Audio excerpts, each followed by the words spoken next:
Well, let's start out with Elizabeth Warren. She was losing her mind, just like Ayanna Pressley was, over RFK Jr.'s nomination to be Health and Human Services Secretary. Let's take a look at this clip. Stated, this is not only about a private company that gets sued and has to pay out. Vaccine manufacturers often operate on very slim profit margins.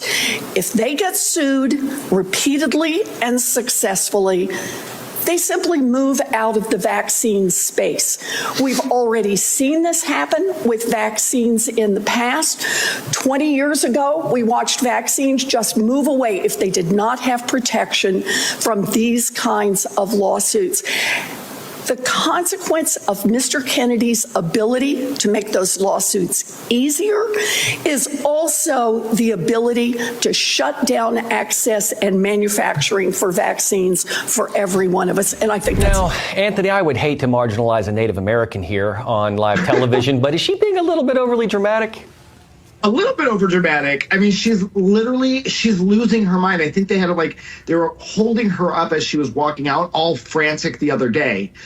Look, we've already heard and know that she's probably received many kickbacks. Okay. So they're running scared. They're like when you put that fire to a jar of ants and they're running around. That's no pun intended, but that's what they're doing. They're running around scared right now. And by the way, RFK is doing a great thing. He wants to make America healthy, and he's trying to use the European playbook here.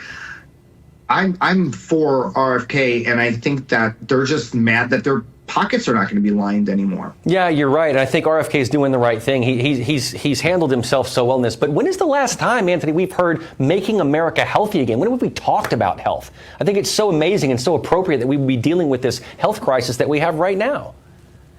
It really is. And look, if people really want to look at the science, usually what you do is process of elimination. You try things out, you test it. So if the vaccines worked, and now we have studies that show that some people it didn't work, some people it did work. There's all kinds of different studies that came out now. What's wrong with that? What's wrong with questioning these things? What's wrong with RFK wanting to question these things? Wouldn't the American people want the answers on that? I know I would. Yeah, we all need them, to be honest with you. And I hope that there's some accountability when it comes to what happened with those vaccines. I think we need to look into that and Big Pharma. And that's exactly what RFK wants to do.